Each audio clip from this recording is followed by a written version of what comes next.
জুমায় আসছিল, ওরা কি ঘর জামাই না মেহমান? ওরা ঘর জামাইও না, মেহমানও না, ওরা এলাকার লোক, কিন্তু ওরা সাপ্তাহিক নামাজ, জুমা মিস নাই, আর এক ওয়াক্ত নামাজ পড়ে না। এরকম মুসলিম বলা যায়? আমি একটা প্রশ্ন করি, বিবেক খাতায় উত্তর দিবেন। চোর, ডাকাত, সুদখোর, জানাকার বেশি খারাপ না বেনামাজি? সবাই তো বললেন না। চোর, ডাকাত, দুর্নীতিবাজ আর জানাকার থেকে অনেক বেশি বড় গুনাহগার হচ্ছে বেনামাজি।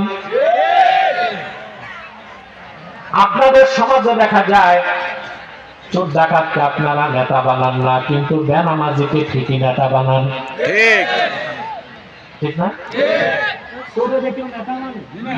ডাকাতকে, খুনিরে, কিন্তু বেনামাজিকে আপনারা নেতা বানান।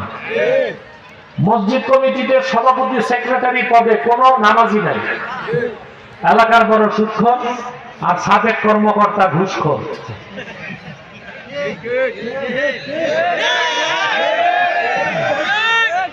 ইমামের চাকরি কচু পাতার পানির উপর টলমল করে।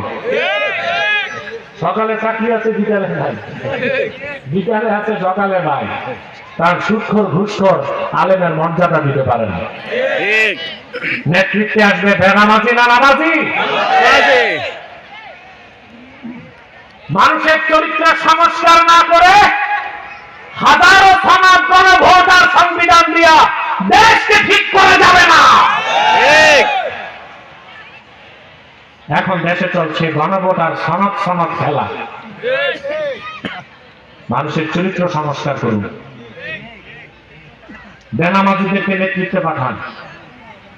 প্রত্যেক দলই তো নামাজি আছে, কথা বলেন।